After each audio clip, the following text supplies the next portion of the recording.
বাড়ি ফাঁকা থাকার সুযোগ নিয়ে যাবতীয় জিনিস নিয়ে চম্পট দিল চোরেরা। এই ঘটনায় পুরাতন মালদা পৌরসভার ৫ নম্বর ওয়ার্ডের কুট্টিপাড়া এলাকায় ব্যাপক চাঞ্চল্য লক্ষ্য করা যায়। ওই বাড়ির বাসিন্দা ইংরেজ বাজারে থাকেন এবং সেখানে আসেন। সোমবার সপ্তাহখানেক পর বাড়িতে এসে দরজা খুলতেই হতবাক বৃদ্ধা এবং এই ঘটনায় যারা স্থানীয় বাসিন্দা রয়েছেন তাদের মধ্যেও যথেষ্ট একটা আতঙ্ক কাজ করছে, কেননা বারে বারে এই এলাকায় চুরির ঘটনা ঘটে। এই বিষয়ে আমরা আরো বিস্তারিত জেনে নেব। মালদা থেকে আমাদের প্রতিনিধি সুশান্ত সরকার টেলিফোনে রয়েছে। সুশান্ত, মালদা শহরে ফের চুরির ঘটনা, ফাঁকা বাড়ির সুযোগ নিয়ে লুটপাট চোরের দলের, এ বিষয়ে কি তথ্য দেবে সুশান্ত? দেখো, যেটা বলে রাখি যে একের পর এক চুরি ঘটনা কিন্তু মালদায় ঘটে যাচ্ছে। এর আগে কিন্তু বহুবার চুরি ঘটনা আমরা কিন্তু দেখেছি। আবার কিন্তু সে পুরাতন ৫ নম্বর ওয়ার্ডের যেখানে শহর এলাকা, সেখানে কিন্তু সেই কুট্টিপাড়া আছে, সেই কুট্টিপাড়াতেই সেখানে কিন্তু এক ফাঁকা বাড়ির সুযোগ নিয়ে কিন্তু চুরি করতে আসে দুষ্কৃতীরা। সেখান থেকে কিন্তু ওই বাড়িতে থাকতেন এক বৃদ্ধা সুনিতা গুপ্তা। তিনি কিন্তু সেই বাড়ি তালা মেরে বেশিরভাগ সময়টা তিনি ইংরেজ বাজারের শহরে থাকতেন। সেখানে গতকালকে আবার সেখানে রাত্রে কিন্তু যার পরেই সেখানে যান, গিয়ে তালা খুলতে তিনি তার চক্ষু চরগাছ। ভিতরে থেকে দেখা যায় তালা ভেঙে কেউ তারা কিন্তু ভেতর থেকে বেশ কিছু আসবাবপত্র, কিছু সরঞ্জাম, কিছু গয়নাগাটি সেই সব কিন্তু ভেতর থেকে নিয়ে পালিয়ে যায়। এরপরে কিন্তু পুলিশে খবর দেওয়া হয়। পুলিশ গিয়ে কিন্তু পুরো ঘটনা তদন্ত শুরু করে। সুশান্ত, একটা অভিযোগ উঠছে যে সেই এলাকায় বারংবার চুরির ঘটনা ঘটছে এবং যার যে নিরাপত্তাহীনতায় ভুগছে এলাকার বাসিন্দারা, ফের চুরির ঘটনা। তো প্রশাসনের তরফ থেকে কি কোনো রকম পদক্ষেপ গ্রহণ করা হচ্ছে না? কেন বারংবার একই এলাকায় চুরির ঘটনা ঘটছে সুশান্ত? হ্যাঁ, দেখো, যেটা স্থানীয় লোকজন যেটা অভিযোগ করছে যে এই ধরনের ঘটনা কিন্তু একের পর এক ঘটেই যাচ্ছে।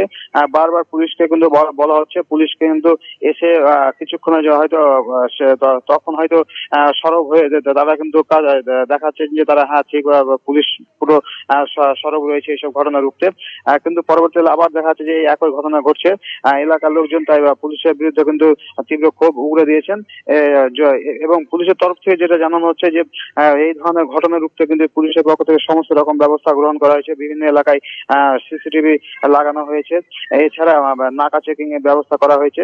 তবে এই ধরনের ঘটনা আবার ঘটছে, তবে পুলিশ কিন্তু কড়া হাতে এদের বিরুদ্ধে ব্যবস্থা নেবে। ধন্যবাদ সুশান্ত।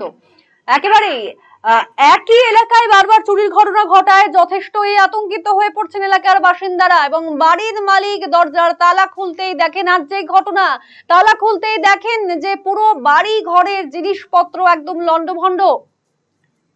এবং এই বিষয়ে বাড়ির মালিকের কি বক্তব্য পাওয়া গিয়েছে শুনবো।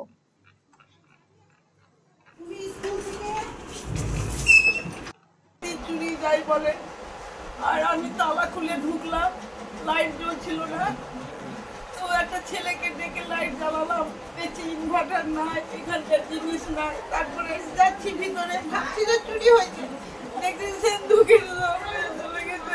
যেতাম ওই ঘরে দেখছি আলমারি ছিল, সবগুলো নিয়ে গেছে। ওই ঘরে কাঁচা পিতল যত ছিল সব নিয়ে চলে গেছে, আবার সর্বস্ব নিয়ে চলে গেছে। আমি রান্না খাওয়া করবো, কাপড় করবো, সিনিয়র সিটিজেন, সামান্য পেনশন পাই। হ্যাঁ, ডায়েরি করা হয়েছে, রাত্রেই হয়েছে। করে হলো আমার মনে হচ্ছে ডুপ্লিকেট কেউ চাবি টাবি করেছে মনে হয়, কোনো সময় না কি করেছে বুঝতে তো পারছি না স্যার।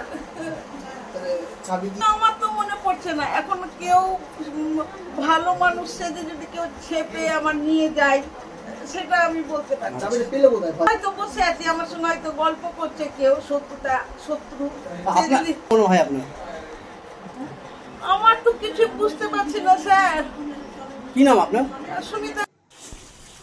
একেবারে শুনে নিলেন যে বাড়ির মালিক তিনি ঠিক কি জানাচ্ছেন। তিনি বলছেন যে তিনি সিনিয়র সিটিজেন, সামান্য যেটুকু আয় হয় তা দিয়ে সংসার চলে এবং বাড়ি ফিরে দেখেন যে সর্বস্ব লুট। এখন কি করবেন, যথেষ্টই কিন্তু হতাশায় পড়েছেন তিনি। যদিও এলাকায় বারংবার চুরির ঘটনায় নিরাপত্তাহীনতায় ভুগছে এলাকার বাসিন্দারা। নেশাগ্রস্তর সংখ্যা বেড়ে যাওয়াতেই চুরির ঘটনা বাড়ছে বলেই মনে করছেন পৌরসভার ৫ নম্বর ওয়ার্ড কাউন্সিলর বশিষ্ঠ ত্রিবেদী। চুরির ঘটনা রুখতে সাধারণ মানুষকে সতর্ক হওয়ার আবেদন তার। এ বিষয়ে ওয়ার্ড কাউন্সিলরের কি বক্তব্য পাওয়া গিয়েছে শুনবো। কি বলবেন? এটা আজকে শুধু না, অনেক দিন ধরেই হচ্ছে, প্রায় 1-1.5-2 মাস ধরেই হচ্ছে। যে সমস্ত বাড়িতে লোক থাকছে না সে সমস্ত বাড়িতে দিনের বেলায় চুরি করছে, রাত্রে তো দূরের কথা। আমার কাছে যেরকম ওই পিরোজপুরে 2-3টা বাড়িতে, প্রভাতদার বাড়িতেও দিনের বেলায় চুরি হয়েছে, ওই ইয়েদের বাড়িতেও দিনের বেলায় চুরি হয়েছে। হয় যারা লক্কর কুড়িয়ে বেড়াচ্ছে তারা করছে, আর না হলে এমন লোক করছে যে আমাদের এলাকা সম্পর্কে খুব ভালো করে জানে যে আজকে বশিষ্ঠ দাদা থাকবে না, কি অমুক দাদা থাকবে না, নিমন্ত্রণ খেতে যাবে কি বাজার করতে যাবে, ওই সমস্ত বাড়িতেই এরা অ্যাটাক করছে। কারণ এটার জন্যে আমাদেরও কিছু কর্তব্য আছে। শুধু পুলিশের উপরে দোষ দিলে হবে না, পুলিশ তো আর 1000টা বাড়িতে ডিউটি করে বেড়াবে না। আমাদেরও দায়িত্ব আছে যে আননোন ফেস লোক দেখলে তাকে চেস করা। এই তোমার বাড়ি কোথায়, তুমি এখানে কেন এসছো, কী করছো তুমি?